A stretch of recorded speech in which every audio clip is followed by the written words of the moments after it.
이사야 7장입니다. 구약 성경 975면 이사야서 7장 1절에서 마지막 우리 25절 말씀까지 한 절씩 교독하겠습니다.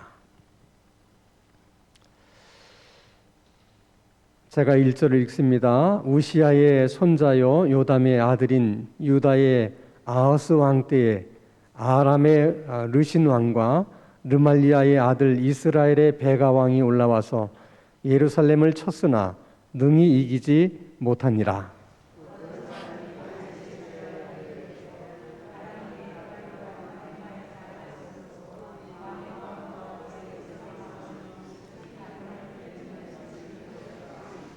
그때 여호와께서 이사야에게 이르시되 너와 내 아들 스알라스분 윗모 수도 끝 세탁자의 밭 큰 길에 나가서 아하스를 만나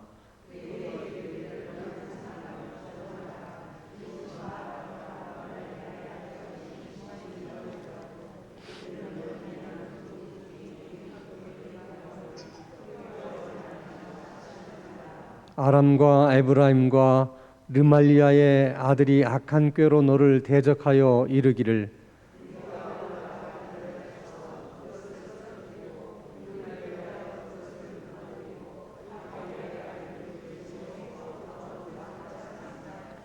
주 여호와의 말씀이 그 일은 서지 못하며 이루어지지 못하리라.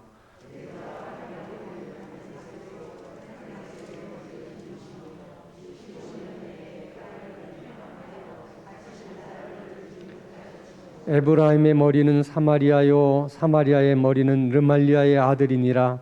만일 너희가 굳게 믿지 아니하면 너희는 굳게 서지 못하리라 하시니라. 너는 내 하나님 여호와께 한 징조를 구하되 깊은 데에서든지 높은 데에서든지 구하라 하시니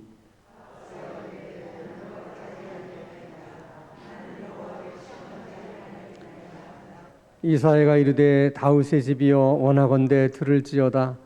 너희가 사람을 괴롭히고서 그것을 작은 일로 여겨 또 나의 하나님을 괴롭히려 하느냐.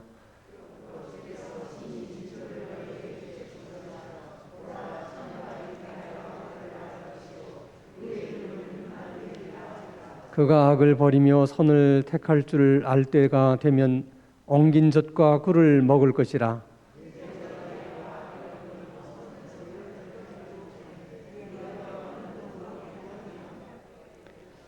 여호와께서 에브라임이 유다를 떠날 때부터 당하여 보지 못한 날을 너와 내 백성과 내 아버지 집에 임하게 하시리니 곧 아수르 왕이 오는 날이니라.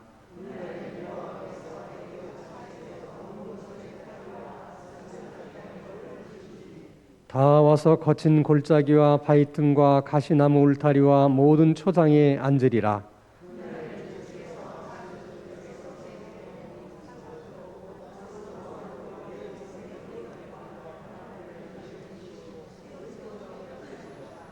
그날에는 사람이 한 어린 암소와 두 양을 기르리니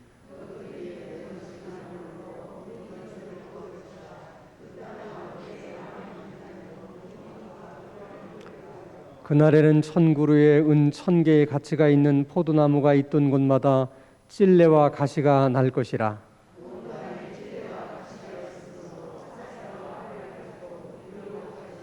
(25절) 다 함께. 보습으로 갈던 모든 산에도 찔레와 가시 때문에 두려워서 그리로 가지 못할 것이요 그 땅은 소를 풀어놓으며 양이 밟는 곳이 되리라. 아멘. 자, 우시야 왕이 죽던 해에 이사야가 하나님의 선지자로 부름을 받습니다. 이사야서 7장의 말씀은 그 우시야 왕의 손자가 되는 남왕국 유다의 11번째 왕인 아하스 왕에 대한 이야기입니다. 그러면 그 우시야 왕의 손자가 되는 남왕국 유다 11번째 왕 아하스는 어떤 왕이었을까?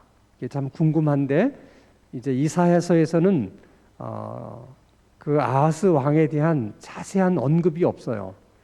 그렇지만은 열왕기하 16장 1절에서 4절에 보면 아하스 왕에 대해서 네 가지로 하나님이 말씀을 하십니다. 한번 보겠습니다. 자, 르말랴의 아들 베가 제 17년에 유다의 왕 요담의 아들 아하스가 왕이 되니 아하스가 왕이 될 때 나이가 20세라. 예루살렘에서 16년간 다스렸으나 그의 조상 다윗과 같이 아니하여 그의 하나님 여호와께서 보시기에 정직히 행하지 아니하고, 여기까지 보면 두 가지를 말씀을 하십니다. 하나는 20세의 왕이 되었다. 그리고 16년 동안 남한국 유다를 통치했다. 그러나 하나님 보시기에 정직하지 못했다. 다시 말하면 옳은 정치를 하지 못했다. 옳은 길을 걷지 못한 왕이었다 하는 얘기입니다. 그 다음에 3절 4절, 자, 이스라엘의 여러 왕의 길로 행하며, 자, 이스라엘의 여러 왕의 길로 행하며 할 때 이스라엘은 북왕국 이스라엘을 가리키는 거예요. 성경에 보면 북왕국 이스라엘의 왕 유명한 두 사람이 있어요. 그래서 이스라엘 길로 행한다 그럴 때는 북왕국 이스라엘의 여로보암 왕과 그럼 아합 왕, 이 두 사람의 길로 행한다 하는 말을 저렇게 표현하는 거예요. 그러면 여로보암이라는 왕은 북왕국 이스라엘 모든 백성들에게 금송아지 우상을 섬기게 만들었던 장본인이고, 아합 왕은 바알신을, 바알 우상을 섬기게 만들었던 장본인이죠. 둘 다 하나님이 선택한 백성들을 우상을 믿도록 우상의 길로 이끌었던 아주 악한 왕을 대표하는 두 왕입니다. 그런데 남한국에서도, 남한국 왕들 중에서도 북왕국 이스라엘의 저런 악한 왕의 길을 따라간 사람이 있었는데 그가 아하스다. 지금 성경은 그렇게 증언합니다. 더욱더 우리가 경악할 일은, 자, 이스라엘의 여러 왕의 길로 행하며 또 여호와께서 이스라엘 자손 앞에서 쫓아내신 이방 사람의 가증한 일을 또 따라하기도 하는데 자기 아들을 불 가운데로 지나가게 하며, 이것은 몰록 우상을 섬기는 자들이 하는 그 일종의 종교 행위예요. 몰록이라고 하는 우상신을 섬기는 자들은 그 우상신에게 제물을 드릴 때 다른 우상들처럼 뭐 음식을 드린다든지 또 동물을 잡아 드린다든지 그러지 않고 사람을 잡아서 산 사람을 이렇게 제물로 드렸어요.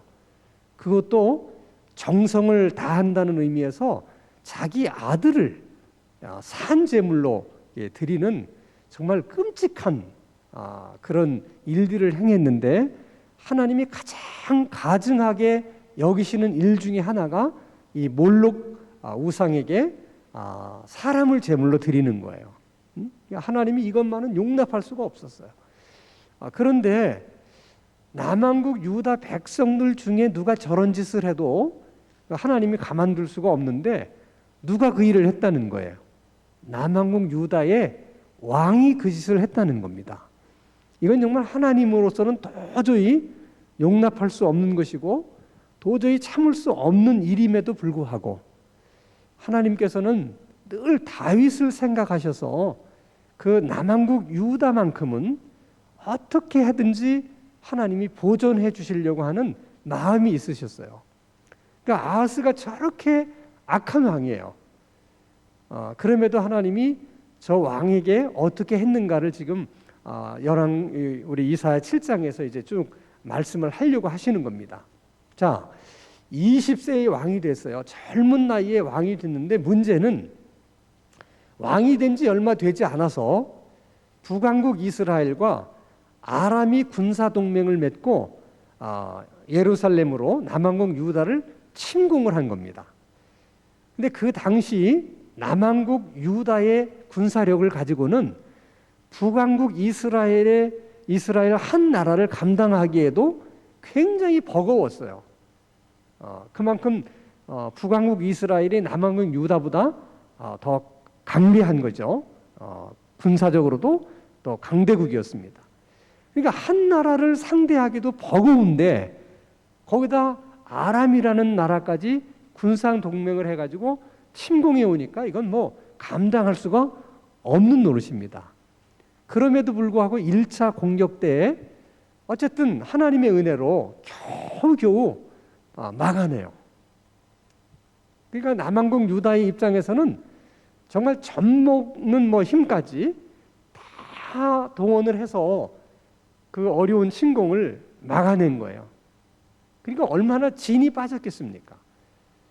그런데 오늘 2절 말씀을 보면 이사야서 어떤 사람이 다윗의 집에 알려 이르되 아람이 에브라임과 동맹하였다. 에브라임은 북왕국 이스라엘을 말하는 겁니다.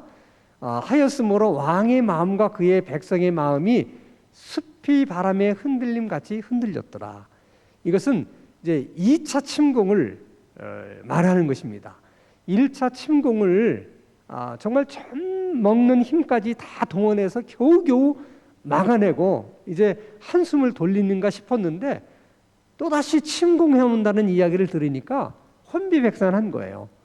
그래서 말 그대로 백성들의 마음이 숲이 바람의 흔들림같이 그렇게 이제 요동하는 그런 마음을 갖고 있었다는 것이죠. 백성들의 마음이 저럴진데 이 왕의 마음은 어떻겠습니까? 뭐 더 말할 것도 없죠. 그런 남왕국 유다의 모습을 보시면서 하나님이 너무너무 안타까워하시는 것이죠. 그래서 저렇게 못된 왕이고 악한 왕이고 하나님이 당장이라도 심판을 해야 될 왕임에도 불구하고 하나님이 이사야 선지자를 그 아하스 왕에게 보내요. 하나님의 은혜가 얼마나 크신지 몰라요. 일부러 이사야 선지자를 아하스 왕에게 보내면서 두 가지 메시지를 아하스 왕에게 이야기를 합니다. 자, 이사야서 7장 4절입니다. 첫 번째 아하스에게 주는 메시지예요. 그에게 이르기를 너는 삼가며 조용하라. 두려워하지 말고 놀라지 말라는 거예요. 르신과 아람과 르말리아의 아들이 심히 노할지라도 이들은 연기나는 두 부짓갱이 그루터기에 불과하니 두려워하지 말며 낙심하지 말라. 자, 북왕국 이스라엘의 베가 왕과 아람 왕이 군사 동맹을 맺고 너희를 침공하기는 하지만은 그 일로 인해서 너무 두려워하거나 낙심하지 말라. 왜냐하면 그들은 부짓갱이와 부짓갱이에 불과한 사람들이고 부짓갱이에 불과한 나라에 불과하다. 이렇게 하나님이 말씀하시죠. 비유도 얼마나 하나님께서 적절하게 말씀하시는지 몰라요. 여러분 부짓갱이라는 게 뭔지 아세요? 네, 아시는 분은 다 아시죠? 옛날에 아궁이에 불을 뗄 때 이렇게 나무들을 집어넣다 보면 그걸 이제 밀어 넣어야 되잖아요. 그때 쓰는 이제 장작 같은 거예요. 계속 이렇게 밀어 넣어요. 그러면 그 장작에도 불이 붙어요. 계속 이렇게 불 가운데 집어넣다 보면 이게 또 타죠. 그럼 이제 끄고 다음에 또 사용하면 또 불이 붙고 또 타고 이걸 오랜 시간 쓰다 보면 부짓갱이가 점점 타가지고 나중에 부짓갱이 역할을 못해요. 그때 되면 어떻게 합니까? 불 속에다 휙 집어넣고 다른 부짓갱이를 사용하죠.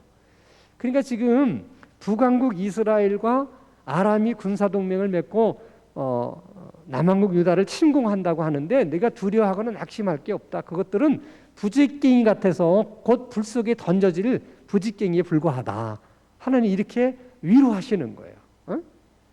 얼마나 그 하나님의 비유가 적절한지. 지금 그 두 나라의 침공에 정말 모든 백성들이 숲이 바람에 흔들리는 것처럼 마음이 흔들리고 있는 상황 속에서 하나님이 두려워할 것 없다. 그 부짓갱이 같은 것들을 보고 뭘 두려워하느냐. 첫 번째 메시지예요. 자, 두 번째 메시지를 보겠습니다. 7절 8절에 주 여호와의 말씀이 그 일은 서지 못하며 이루어지지 못하리라. 이 말은 그들이 여러 가지 계획을 가지고 너희들을 침공한다는 거예요. 그러니까 침공해서 남왕국 유다를 점령을 하면 이렇게 할 것이다, 저렇게 할 것이다, 이런 계획들을 가지고 지금 침공을 하지만은 절대로 그들의 계획대로 되지는 않을 것이다. 그러면서 8절에 이런 예언을 하세요. 65년 내에 에브라임이 북왕국 이스라엘이 멸망할 것이다. 그리고 다시는 나라를 이루지 못할 것이다. 그래서 하나님의 예언의 말씀대로 주전 722년에 북왕국 이스라엘이 멸망하고 다시 나라가 세워지질 않아요. 그래서 그 북왕국 이스라엘이 멸망하면서 그 북왕국 이스라엘 백성들이 흩어지기 시작해요. 흩어집니다. 전 세계로 흩어졌어요. 그러니까 북왕국 이스라엘 백성들이 어디로 갔는지를 아무도 몰라요. 근데 이제 최근에 와서 많은 성서 학자들 가운데는 그 북왕국 이스라엘이 망하고 그들은 다 어디로 갔을까? 이게 궁금한 거예요. 그 많은 사람들이. 그 사람들이 어느 한 나라로 간 게 아니라 전 세계로 흩어졌어요. 이것도 어쩌면 하나님의 섭리 가운데 이루어진 일인지도 몰라요. 그래서 요새는 이제 인류가 DNA 검사라는 게 있잖아요. 이제 그런 검사를 통해서 이 북왕국 이스라엘의 이런 어떤 그 DNA가 어느 나라 민족이나 국민에게 남아 있는가, 또 이거를 이제 또 연구하시는 분들이 있어요. 하다 보니까 그 북왕국 이스라엘 사람들 중에 일본으로 건너온 사람도 있고, 뭐 한국으로 건너온 사람도 있고, 다 있다는 거야, 전부 다. 그래서 먼 이제 과거로 올라가 보면 이게 다 우리가 같은 핏줄일 가능성이 있다. 그런 얘기들을 많이 해요. 그래서 그런 연구를 하는 사람들은 우리 일본을 미워하면 안 된다. 이게 어떻게 보면 같은 형제의 나라일 수도 있다. 조상의 피를 이제 다 조사해 보면 그렇다는 그런 게 있는 거예요. 그래서 이제 한국에도 보면 여러 가지 전통이나 이런 것 가운데 이스라엘과 아주 흡사한 문화라든지 전통이 있어요. 이게 우연의 일치인 것인지, 그러니까 이게 멀리 떨어져 있지만은 우연하게 그냥 동시적으로 그런 문화가 생긴 것인지, 아니면 북왕국 이스라엘의 그 후손들이 한반도에 유입이 돼서 그런 전통이 우리 한국 사람에게 이렇게 흘러내려와서 그런 전통이 있는 것인지, 이제 이런 것들이 앞으로 계속해서 이제 연구해야 될 과제인 것이죠. 어쨌든 하나님께서 이제 두 가지 메시지를 주셨어요. 두려워하지 말라. 그들은 부직갱이와 같은 것이고, 그들은 결국 멸망하게 될 것이다 하는 메시지를 준 겁니다. 자, 그리고 더 놀라운 사실은 이렇게 선지자를 통해서 이런 메시지를 준 것만으로도 얼마나 감사한 일입니까? 근데 하나님이 더 놀라운 말씀을 하세요. 아하스 왕에게 11절 말씀을 보면 한번 같이 크게 한번 읽어보겠습니다. 시작. 너는 내 하나님 여호와께 한 징조를 구하되 깊은 데에 있었는지 높은 데에 있었는지 구하라. 이 말씀은 무슨 말이냐면, 내가 이사야 선지자를 통해서 너에게 두 가지 메시지를 줬는데 정말 하나님께서 선지자 이사야를 통해서 나에게 주신 메시지가 정말일까? 그게 정말 궁금하고 믿어지지가 잘 않는다면 징조를 구하라는 거예요. 그래서 하나님이 이사야 선지자를 통해서 너에게 준 메시지가 참이라는 것을 믿으라는 거예요. 얼마나 하나님께서 아하스 왕이 하나님의 말씀을 믿기를 원하셨으면 저런 말을 하시겠어요. 여러분, 성경을 우리가 늘 읽고 보지만 어떤 사람에게 하나님께서 징조를 구하라, 표적을 구하라 이렇게 말씀하신 적이 있으십니까? 놀라운 거예요. 그러면서 뭐라고 말씀하시냐면, 뭐 하늘의 표적이라도 좋고 땅의 표적이라도 좋으니까 어떤 표적이든지 구하라 이렇게 얘기를 해요. 이 놀라우신 하나님이시죠. 이제 우리가 궁금한 것은 그 하나님의 말씀에 아하스 왕이 어떤 반응을 보였을까? 여러분이 아하스 왕이라면 어떻게 하나님께 말씀을 드리겠습니까?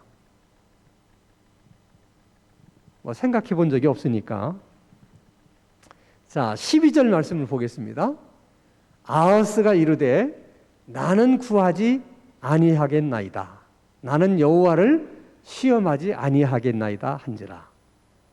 이 말씀만 보면 아하스 왕이 굉장히 기특해요. 하나님께서 내 말이, 내가 이사야 선지자를 통해서 너에게 준 메시지가 믿어지지 않는다면 표적을 구하라. 그러니까 저는 표적을 구하지 않겠습니다. 하나님을 시험하지 않겠습니다. 이 말대로만 하면 저는 이사야 선지자가 제게 전해준 말씀을 하나님이 저에게 주신 말씀이라고 믿습니다. 그런 뜻으로 이렇게 받아들여지잖아요. 근데 그게 아니에요. 이게 기가 막힐 노릇이야. 하나님이 저렇게까지 말씀을 하셨는데 아하스가 나는 징조를 구하지 않겠다. 하나님 시험하지 않겠다. 그렇게 말한 아하스 왕의 생각은 뭐냐면 나는 다른 생각이 있다는 거야. 굳이 하나님 앞에 내가 도움을 구하거나 청하지 않아도 될 나만의 계획이 있다. 그것 때문에 지금 저렇게 말하는 거예요. 그럴 필요가 없다는 거야. 뭐 하나님 징조를 구하라 그러는데 그럴 필요 없다. 저에게 좋은 생각이 있고 저에게도 다 나름대로 하나님 계획이 있습니다. 그러면 아하스가 생각한 도대체 계획이라는 게 뭘까? 아하스가 생각한 그 생각이라는 게 뭘까? 자, 열왕기하 16장 7절 말씀을 보면 아하스가 아스루 왕 디글락 벨레셀에게 사자를 보내 이르되, 아스루 왕에게 사신을 보낸 거예요. 보내면서 뭐라고 말하냐면 나는 왕의 신복이요, 나는 아스루 왕의 신하요, 나는 아스루 왕의 아들입니다. 그러니까 아스루 왕은 저의 아버지가 되십니다. 저는 왕의 아들일 뿐입니다. 이렇게 얘기하는 거예요. 그러니까 어떻게 보면 참 너무 자존심 상하는 일이죠.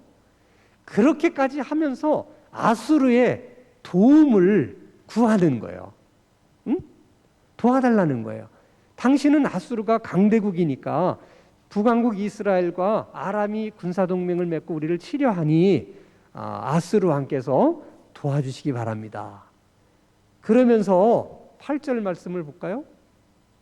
7절까지만 하고, 그러면서 그 아수르 왕의 환심을 사기 위해서 엄청난 선물을 마련해서 아수르 왕에게 보냈는데 그 선물이 왕궁에 있던 금과 은을 다 긁어 모읍니다. 그럼 왕궁에 있는 금과 은을 모아다가 주는 것까지는 또 이해가 돼요. 근데 놀라운 것은 하나님의 성전에 있는, 성전에서 사용하던 금과 은까지 다 긁어 모아가지고 아수르 왕에게 선물로 보냅니다. 하나님이 분명히 이사야 선지자를 통해서 두 가지 메시지를 줬어요. 내 말이 믿어지지 않느냐? 그러면 징조를 구하라. 근데 아니요, 저는 징조를 구하지 않겠습니다. 그리고서 한 짓이 뭐예요?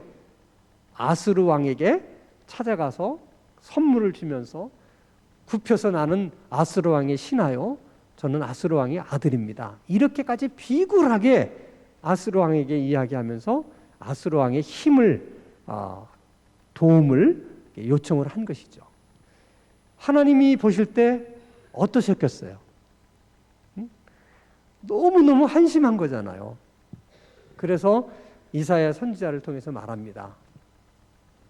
네가 아수르 왕에게 도움을 요청했는데 아수르가 너희들을 도와주기는커녕 아수르로 인해서 너희가 지금까지 한 번도 경험해보지 못했던 고난과 고통을 겪게 될 것이다 하고 하나님이 선언을 합니다. 그러면서 이제 구체적으로 그것이 어떤 것인가를 설명을 해요.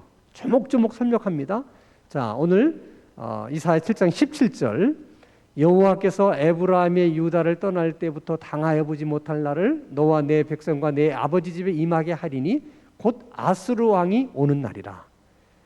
네가 의지하고 네가 도움을 구했던 그 아수르 왕이 결국은 남왕국 유다를 침공할 것이다. 이런 예언이에요. 17절에. 자, 20절에 보면 그날에 주께서 하수 저쪽에서 세내온 삭도 곧 아수르 왕으로 내 백성의 머리털과 발털을 다 미실 것이고 수염을 깎으리다. 이런 것은 비유적인 표현이에요.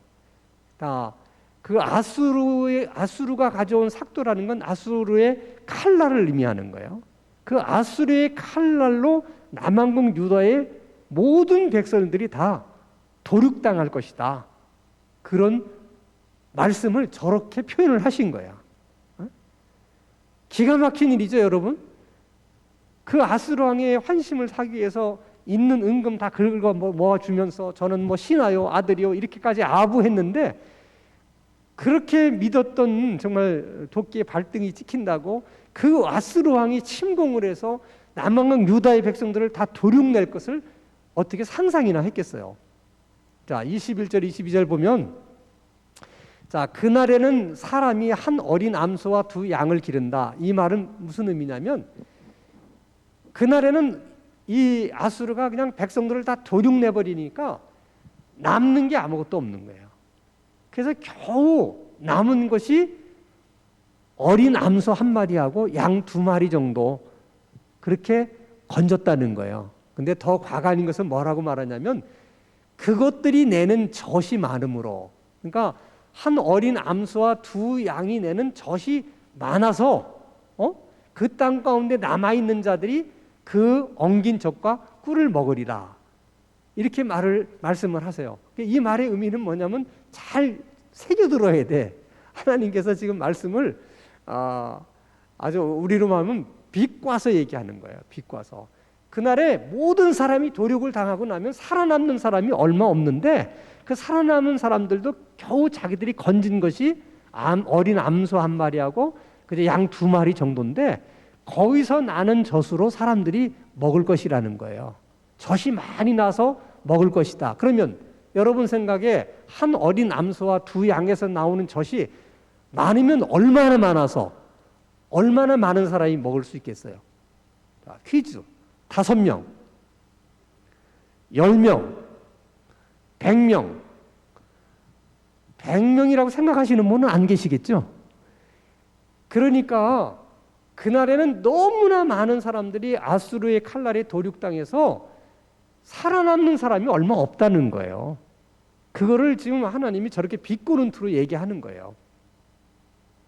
한 어린 암소와 양 두 마리가 나는 젖으로 많은 사람이 먹을 것이다. 도대체 얼마나 많은 사람이 먹을 수 있겠어요? 그 정도 먹을 수 있는 사람밖에는 살아남을 사람이 없다는 거예요.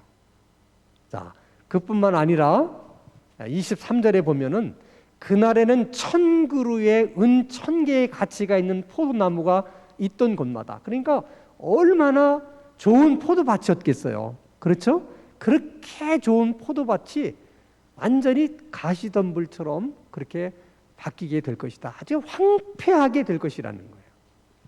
너무 슬픈 예언을 이제 하나님으로부터 아하스 왕이 듣게 됩니다. 자, 그러면 아하스 왕의 문제가 뭐라고 생각하세요?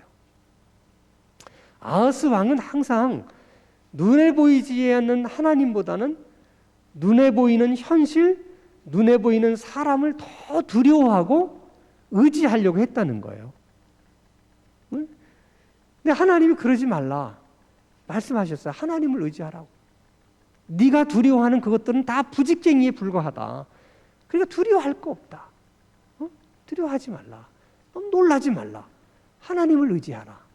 그런데도 하나님을 의지하지 않아요.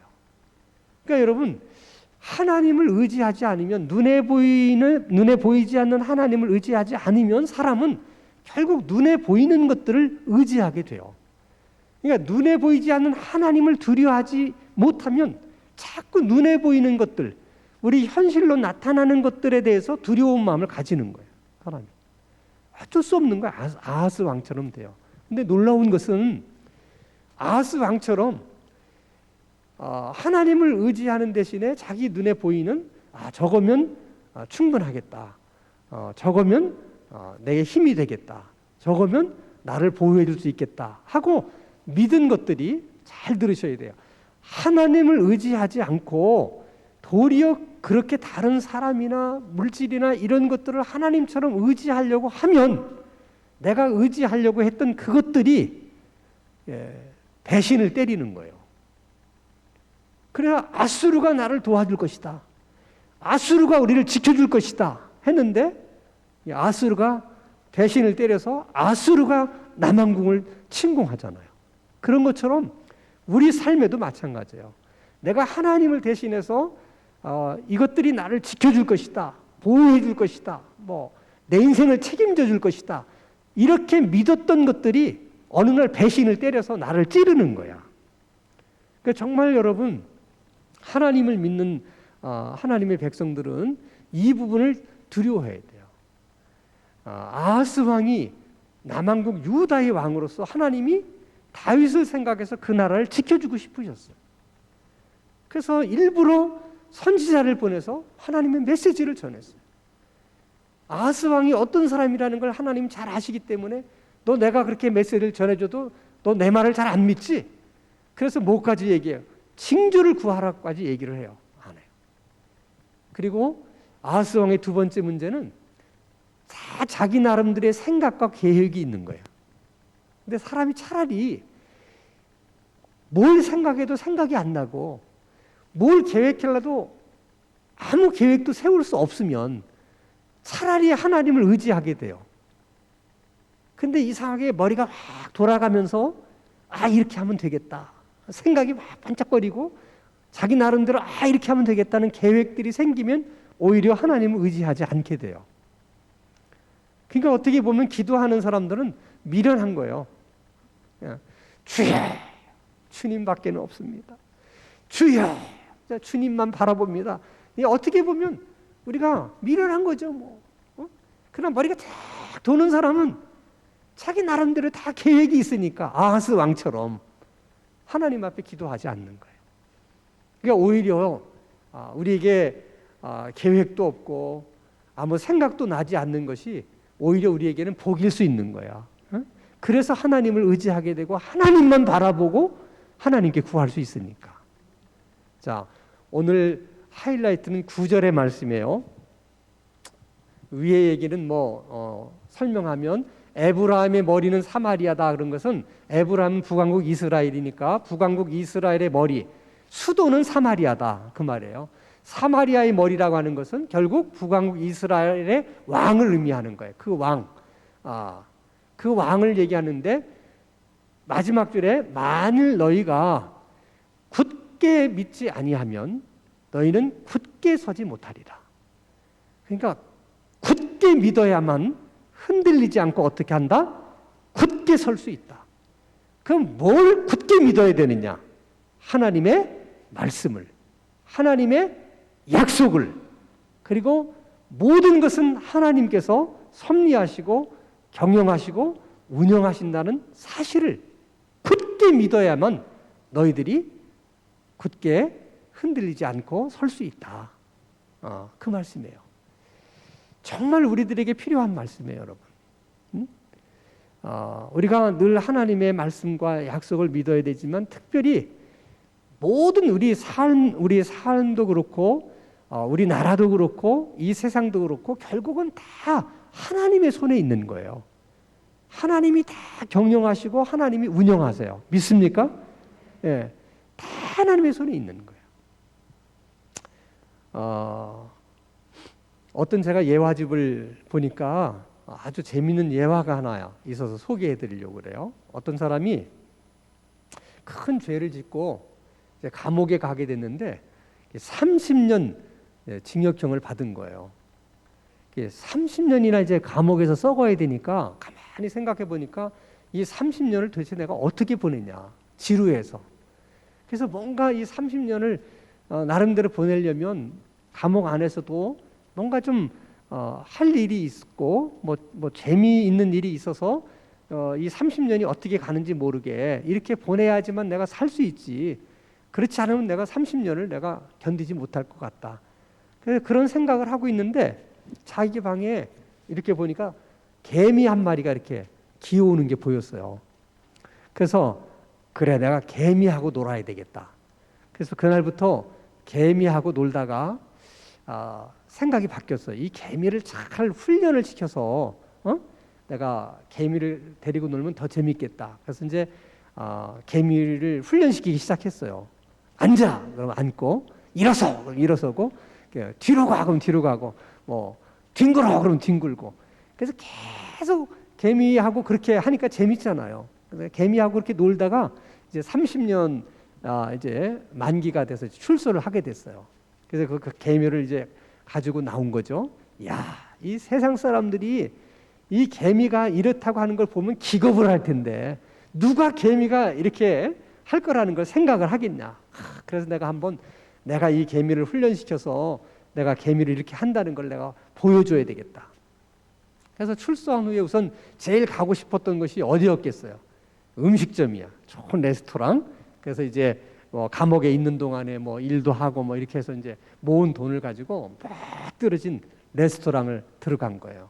이제 식사를 다 시키고 이제 웨이터에게 자랑을 하려고 개미를 딱 놓고서 이제 웨이터가 오면 이제 개미 보고 일어서 앉아 이렇게 하려고 웨이터를 불렀어요. 딱 웨이터가 오니까 웨이터, 이 개미를 보십니까? 딱 웨이터가 보니까 개미가 있거든요. 그냥 웨이터가 당황해하면서 아유 손님 죄송합니다. 그러더니 개미를 딱 잡아와서 두 손가락으로 딱 잡아서 죽였어요. 이게 이제 뭐 예화이기는 하지만은 결국 여러분 이런 저주를 다 피울 수 있는 개미도 웨이터의 두 손가락에 있는 거야. 잡으면 가는 거예요. 그런 것처럼 우리 인간이 뭐 갖은 재주를 피울 수 있고 요령을 피울 수 있고 뭐 이런저런 재주가 많아도 결국 하나님 손에 있는 거야. 그걸 우리가 믿을 수 있어야 돼요. 그냥 믿으면 안 되고 굳게 믿어야 돼. 그러면 어떤 인생에 어려움이 오고 환난이 와도 우리가 흔들리지 않고 굳게 설 줄로 믿습니다. 그래서 오늘 밤에는 특별히 우리가 기도할 때마다 우리 산만한 생각에 지지 않도록, 그래서 우리가 그 산만한 생각을 이길 수 있도록 우리들의 산만한 생각이 하나의 생각으로 집중될 수 있도록 이 싸움에서 하나님 항상 이기게 해 주십시오. 그리고 정말 하나님께서 내 삶을 다 섭리해 가시고 이 나라와 이 세상을 운영해 가시는 하나님이시라는 것을 그냥 믿는 것이 아니라 굳게 믿을 수 있는 그런 믿음을 주시옵소서. 그렇게 기도할 수 있기를 바랍니다. 그리고 여러분이 이제 가지고 나온 개인적인 기도 제목들을 가지고 기도하시기 바랍니다.